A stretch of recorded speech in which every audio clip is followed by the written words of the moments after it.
Hi, everybody. Thank you for the kind introduction. So this talk will be a little bit different. I am not a cybersecurity expert. I'll leave that up to all of you in the room. I'm a privacy lawyer. I know lawyer, don't hold that against me. But I'm going to talk about something that's a bit more deep and maybe not as pragmatic, but I really hope that it will make you think, kind of think beyond cybersecurity and privacy. So technology is undermining humanity, and it should be supporting us. And we all want a bright future alongside technology, and that is not really what is happening in the world right now. So this talk will focus on how humane technology needs to become the focus point of our conversations. In a 2017 study at the University of Chicago, it was found that the mere presence of your mobile phone, even when turned off, can reduce your cognitive capacity by taxing the attentional resources that lie at both the core of your working memory capacity as well as your fluid intelligence. In another study, dating way back to 2013, it was found that the mere presence of your phone can actually disrupt the connection between two people, having a negative effect on the closeness you have together, the connection, as well as your conversation quality. Technology was supposed to support human flourishing. Instead, it is making us less smart, and it's eroding our relationships. Now, you may wonder, why am I telling you this at a cybersecurity conference? Well, I believe that we're in a bit of trouble, not just as business professionals, but as society. I'd go so far as to say that humanity is in a little bit of trouble at the moment. The rapid adoption of these data-driven technologies, the ones that compete for our attention, are creating serious issues in the real world today, and we're not blind to them. And despite how intelligent these autonomous systems are, they run into a bit of trouble when you combine them with very unpredictable human beings like all of us. So before we do anything else, I'll discuss with you what we're going to talk about today.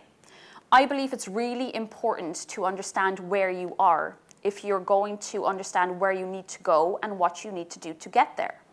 So I'm going to talk a little bit about the role of privacy, data protection, as well as security, and the harms they protect us from. I'm then going to discuss a couple of the harms that we see in the world today, to which privacy and security do not really offer the complete solution. I'm going to talk a little bit about how humane technology might be able to fix some of those really big issues we face. Now, this graph comes from the Center of Humane Technology. Some of you might be familiar with a guy called Tristan Harris. He used to take care of ethics at Google. And a few years ago, he made headlines with this whole time well spent movement. I'm sure lots of you now have this amazing feature on your phone that tells you every week how many hours you've spent glued to your screen.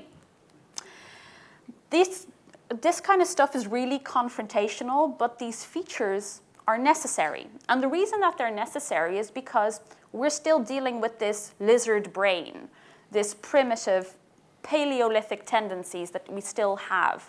And it's called a lizard brain because a lizard, a limbic system is pretty much all a lizard has for a brain. And this system takes care of fight or flight, fear, freezing up, and also fornication. And we, as humans, we've come a long way, but we still carry around these very primitive vulnerabilities. And the technology we use today is designed specifically to target those vulnerabilities. Those decisions in the design were deliberate. And it's really easy to understand why. And in order to bring some color to this, I think it might be helpful to discuss the one we use the most, which is social media. These services are free, right? And we think that's great. And I'm not here to tell you the usual thing where if you're not paying for the product, you are the product, which is very true. But if we look at the business model that underpins these businesses, what we will find is that we are not the customer. You're simply a user, an entity that is worth money when data is extracted from you and you're then targeted with ads. The advertisers are the customers. So we're facing a bit of an incentive problem here, right? Because there's an incentive for these free services to give the advertisers a product that is worth paying for, i.e. an accurate profile of you and how you're going to behave, which means that there's an incentive for them to keep you online as long as possible, to make sure you give up as much of your personal data as possible. So there's very little reason for them to really serve the majority of their users, us. So there's a mismatch here. And while we are all talking about how AI is going to come and take our jobs, what we're not discussing is how these systems are taking other things from us, such as our happiness, our social lives, and our most valuable commodity, which is our time. Now, I'm a lawyer by trade, so I'm always very conscious when I'm standing in front of a group of cybersecurity people and I'm going to use the word hacking. But I truly believe that we, as humans, we have been hacked. Now, this quote from Tristan Harris puts it really beautifully. When we talk about the future and our position alongside technology, we always focus on this point where technology will start overriding human capabilities. But we don't really talk about this much earlier point, where technology overrides human vulnerabilities. And we are already there. I'd argue that we have been there for a while now. Now, my goal here is to discuss why we need to think beyond privacy and security. Before we get into, I suppose, the more interesting facts of this presentation, it is really important to have a good grasp of the fundamentals. So bear with me as we go through the drier component of this presentation. I personally believe it's really important to have a good understanding of where things come from if you need to understand where you're going to need to be going. So let's kick off with privacy. We now all know that privacy is a fundamental human right. You find it in Article 7 of the Charter of Fundamental Rights of the EU. And it's really closely linked to Article 1 of that charter, which is this right to human dignity. But privacy is a really broad right. It covers your right to be left alone, the right to be autonomous, the right to privacy in your own home, and all of these other things. And the important thing to really remember about privacy is that it's universal, whereas data protection really isn't quite there yet. If you look at the states right now, they're starting to draft they're not really starting to draft federal privacy legislation, but are now dealing with, state level data protection laws such as the Californian Consumer Privacy Act. But privacy is recognized there as well. Now, data protection and privacy are often used interchangeably, particularly in the US, but they really aren't the same thing. And if we look at where they come from, we will see that in the European Charter of Fundamental Rights, it's actually in a separate article. The right to data protection can be found in Article 8. And you'll see, and this is the text of the article, that the language is actually a lot more elaborate than simply you have a right to a private life. Those of you familiar with the GDPR will recognize things such as data has to be processed fairly for specific purposes, there has to be a data protection authority, you have a right to access your data. All of this stuff can now be found in great detail in the GDPR. However, if you look at the GDPR, and this is always a great argument if you're talking to people about privacy and data protection, first of all, if you read the first couple of sentences, it will show you that the legal foundation for drafting the GDPR is actually Article 8, not Article 7. And the word privacy is not mentioned in the GDPR anywhere. You find it in a footnote when it refers to a completely different piece of legislation. So we now know the difference between privacy and data protection. Now, very briefly, we have to discuss security. And this is essentially the concept of being free from danger or threat. It comes in a variety of flavors, such as personal security, of course, cybersecurity, health security, etc. Security is different from data protection and privacy in the sense that it also protects things like business intelligence, intellectual property, trade secrets. But it's more narrow in the sense that it does not deal with things that are important to us, such as fairness, transparency, and of course the fact that data should only be processed in a lawful manner. But the thing that they have in common is privacy and security both aim to protect things and people. They protect us from harm, but they do not protect us from the harms I'm about to discuss with you. They go a certain distance towards protecting us from those harms, but we're left wanting. And before I start with the studies I'm going to discuss, this is not just sensationalism or a media headline. All of this data has been gathered by the Centre for Humane Technology. It's all peer-reviewed research. It's not just some random stat I'm saying to sound interesting, though I do hope it is interesting.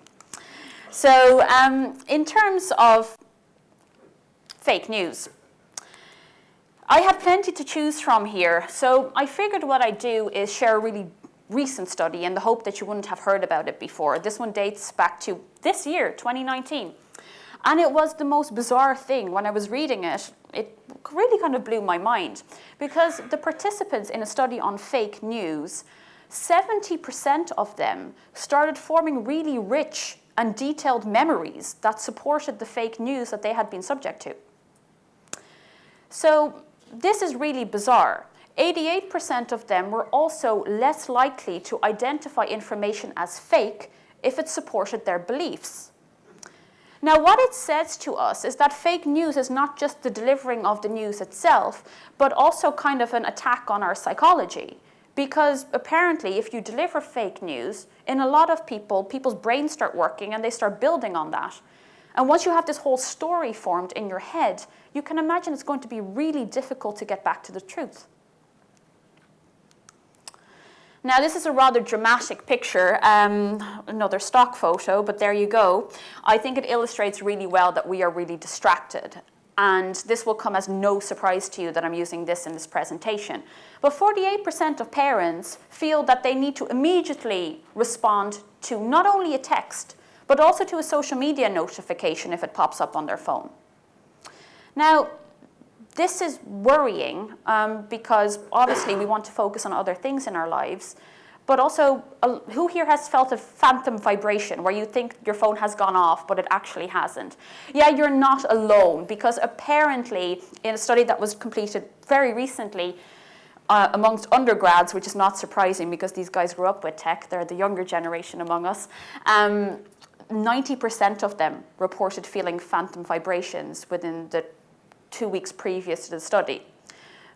We're constantly living in this state of anxiety, and that's not healthy. But I would also argue, and while this might be very deep for a rather pragmatic cybersecurity conference, it's keeping from focusing on the things we actually care about, such as the people we love and our children. Now, loneliness and depression has been discussed a lot in the context of social media. Is Facebook making us more depressed? Is Facebook making us less lonely? And a lot of this was always, correlation as opposed to causation, and it was always just focused on Facebook.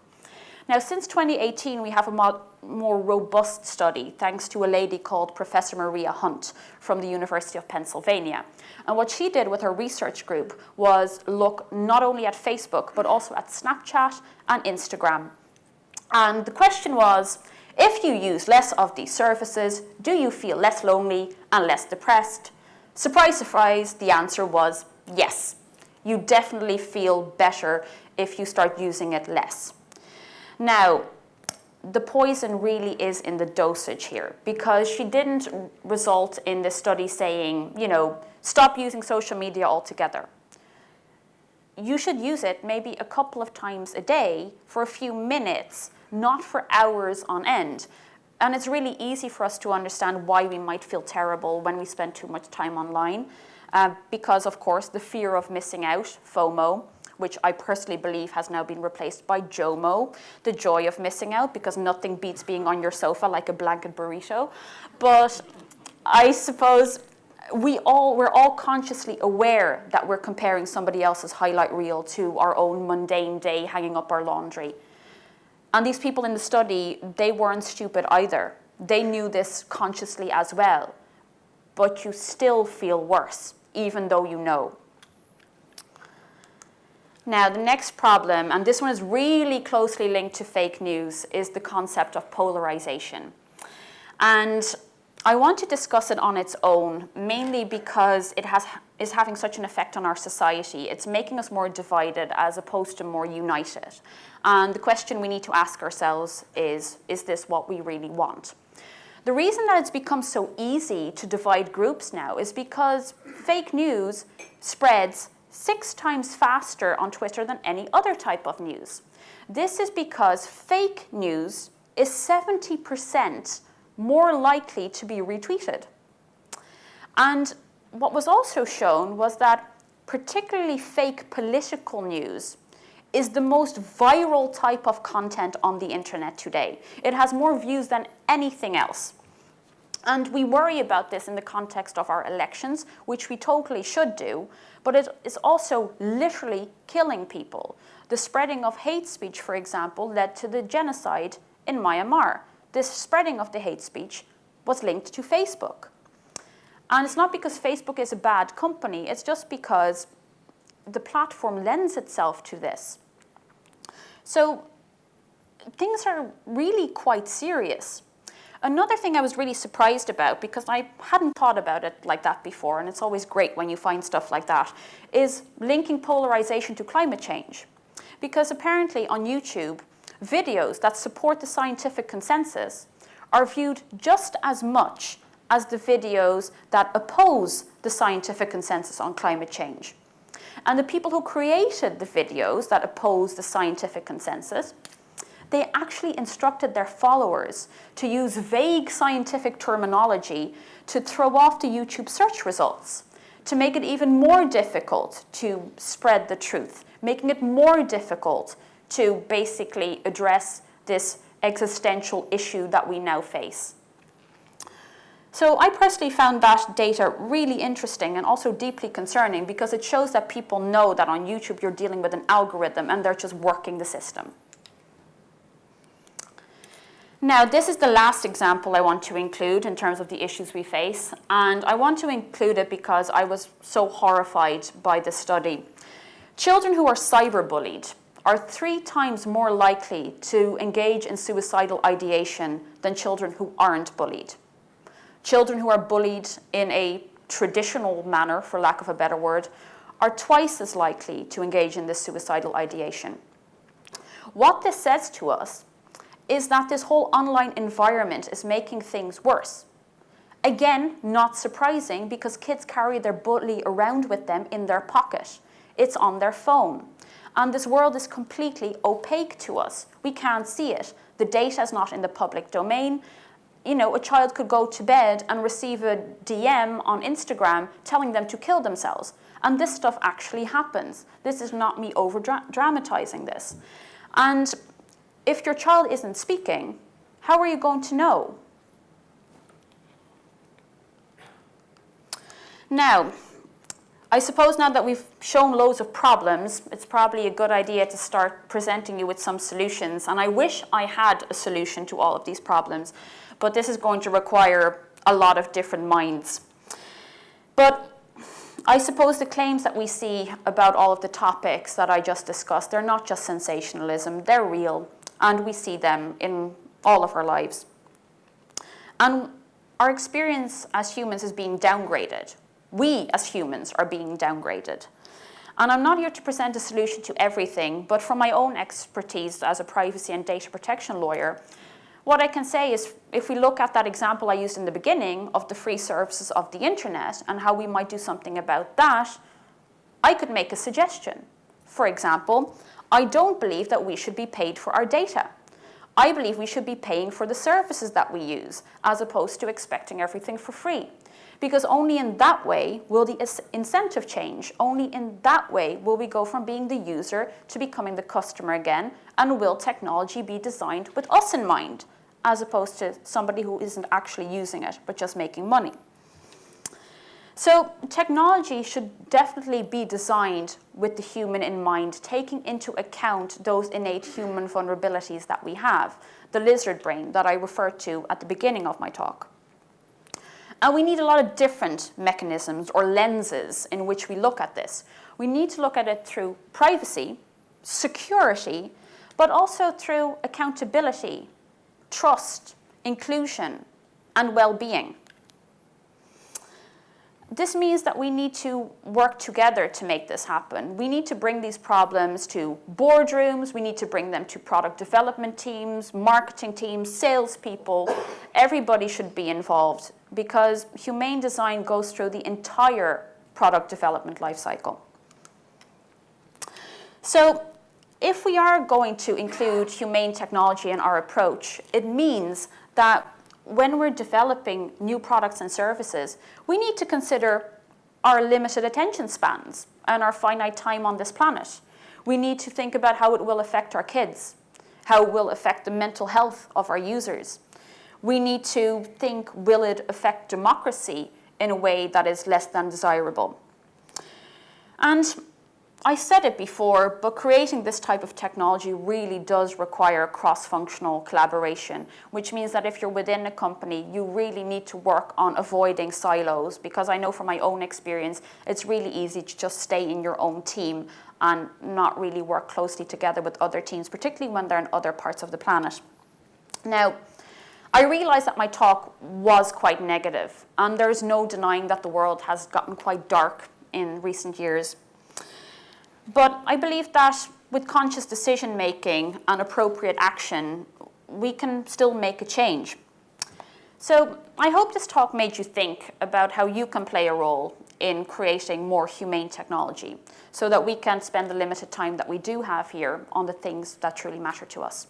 Thank you very much.